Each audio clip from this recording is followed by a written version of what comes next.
When this current regime came to power, I wrote an open letter to Mr. President. I said, posterity will judge you well if you release Nnamdi Kanu. And I'm really angry about it. And we pay, we give a lot of subsidy to Nigeria. We're going to end up stopping. Thank you for joining us at Christian Updates TV. In this video, Prophet Joshua Iginla is reacting to the sentence of Nnamdi Kanu, and he revealed that he wrote to the President of Nigeria, President Bola Ahmed Tinubu, that he should please release Nnamdi Kanu. Now, apart from Prophet Joshua Iginla, the President of the United States of America, Donald Trump, has also sent a new message to the Nigeria President, our dear President Bola Ahmed Tinubu, about the killings in the country. I want us to dive into this video and discover the appeal of Prophet Joshua Iginla and the case of the proscribed IPOB leader and the message of Donald Trump. Do what is needful. Nnamdi Kanu should not be a tool to score political points. The insecurities that we have here and there did not start with this regime. From the days of Goodluck Jonathan, the APC came and said, we will change everything. We had a president that was a general. We thought that as a retired general, we will see all the issue of insecurity is degraded. We now saw insecurity metamorphosized from Boko Haram to ISWAP, from ISWAP to herdsmen, from herdsmen to bandits and unknown gunmen. It just decentralized like that.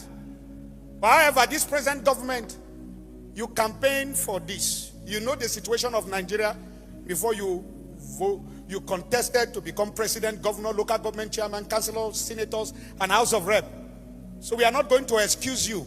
You know the job before you came for the job. Now you must show us that you can fix Nigeria with what is happening. That's just it. There's no excuse. Nobody is going to give. You know what was going on in Nigeria before you vie for the office. And if you vie for the office, then you need to fix the situation of this country. Just of recent, we have an army brigadier general that was killed in cold blood after escaping the ambush and attack, found a place of safety, waiting for rescue team to come. I don't know how the men from the other world will be able to intercept that rescue and deal with our great generals. May his soul rest in perfect peace. Now, Nigerian army is one of the strongest army, if I may say, in Africa. They fought Liberia War and went for peacekeeping, went to Somalia, peacekeeping, went to Sierra Leone, peacekeeping, and they did gallantly well. We have one of the best intelligent army in this part of the world. So saying that they are incompetent is not being fair to these great gallant men. But you see, when security is mixed up with politics, then the men at the forefront will not be able to perform. 25 of our girls were kidnapped in Kebbi. And somebody is saying there's no genocide of Christians. Somebody is saying there's no genocide of Christians. Governor Otom, while he was in Benue, kept crying for the 8 years he was there about how Christians were killed. And he was very, very frank with his words. I was not economical with the truth. I want to plead with the current governor of Benue State. I love him. He's a reverend father. And I know he's a man of integrity. Do not allow them pollute you. Speak the truth. People dying are not animals. They are human beings. It's better you be a one-time governor, but you tell the truth, than to be a two-time governor and lose your conscience. It's so bad. In Kwara State, we have about 37 Christians. I saw an elderly woman, trying to even run. An elderly woman, 37 to 38 people were adopted. And I learned that they were demanding 1 million, 100 million ransom on each of them head.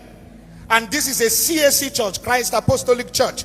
They attacked them, kidnapped them. And somebody will say, there's no genocide. And somebody will say, what's the definition of genocide?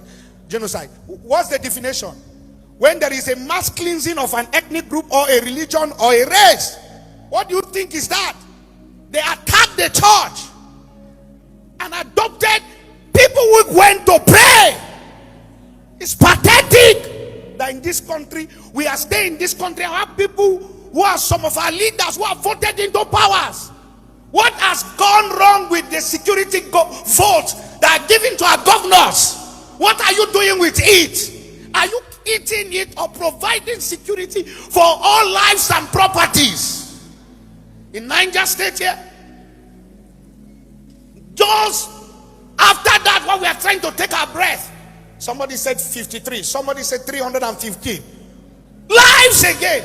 How do you carry these guests? Where are you passing through that they are going that nobody can intercept if there is no collusion? God is watching you. Whether you are APC, PDP, NCC, ADC, every political party, every political leader in this country, and all corrupt security men, God is watching you. God is watching you. Macbeth as mother sleep, and Macbeth shall sleep no more. The money you take from all this manipulation, you will not live to eat it.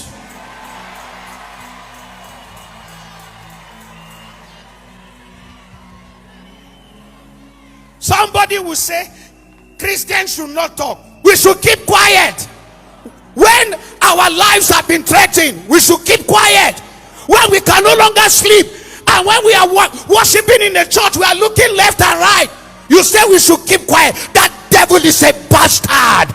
We will not keep quiet.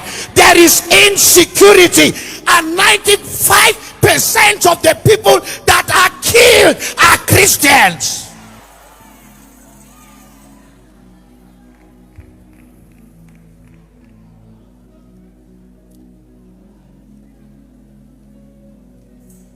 I don't pity our politicians. You campaign for it, then fix it. I'm not a blind prophet. Sit down, please. I'm aware as a prophet that what happened 2015 is what they are trying to repeat for 2027. You want to destabilize Nigeria, bring machineries from outside, claim lives just to grab power.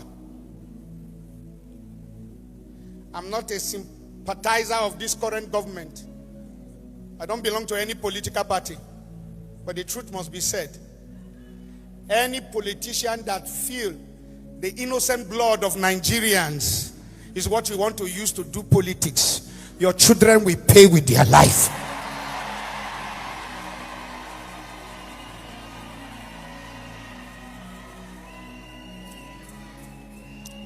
How did we come to this level?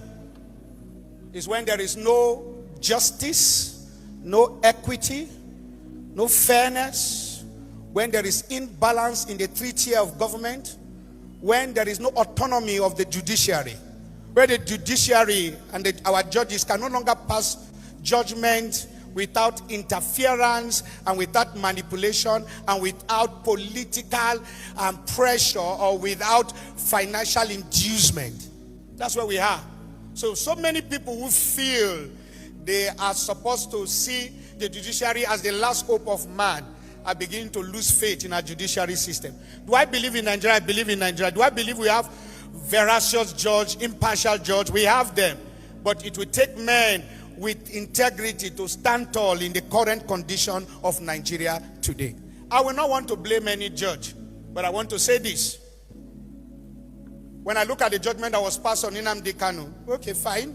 If you want to pass your judgment, pass. But you see, what is equity and justice?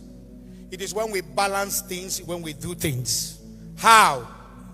There was Sunday Boho from the Western region who was a strong agitator. if you grant him pardon. Then we have the Boko Haram and all the repentant ISWAPs that you say they have repented. You forgive them. This after these men have taken lives of innocent Nigeria. You forgive them. You now absorb them allegedly into the military.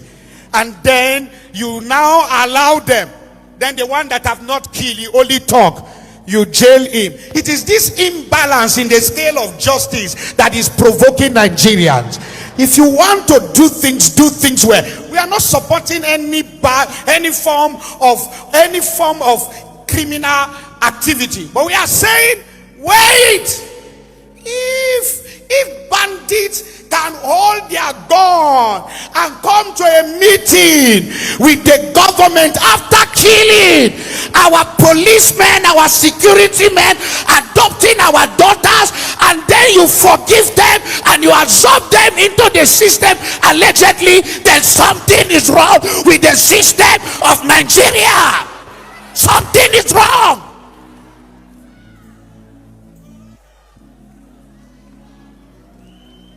Something is wrong. See, I'm born from a military background. I don't fear anybody. If I don't talk, I will die. If I talk, I will sit there when my time comes. But I want to be remembered for speaking truth to the power. When this current regime came to power, I wrote an open letter to Mr. President. I said, posterity will judge you well if you release Nnamdi Kanu. Do what is needful. Do what is needful. Nnamdi Kanu should not be a tool to score political points. Oh, we leave it when he gets close, we release him. We don't need that. Release him, let him go. If he dies in detention, it will not be what we are saying. Nigeria is a disgrace. The whole thing is a disgrace. They're killing people by the thousands. It's a genocide, and I'm really angry about it. And we pay, we give a lot of subsidy to Nigeria. We're going to end up stopping. The government's done nothing. They're very ineffective. They're killing Christians at will. And, until I got involved in it 2 weeks ago, nobody even talked about it. All right, I welcome you back. You have heard the message of Donald Trump and that of Prophet Joshua Iginla about the case of Nnamdi Kanu and other matters that is disturbing us in Nigeria. Donald Trump is pressing our president Bola Ahmed Tinubu to please do the right thing in order to defend Christians that are living in Nigeria. Also, there are some people speaking to our president to use his good office to release Nnamdi Kanu. If this happens, it will go a long way to bring peace back to the southeast and by extension Nigeria. Please feel free to share your thoughts using the comment section, and please subscribe to our channel for more videos that will help you to know more about God. God bless you, and I will see you next time.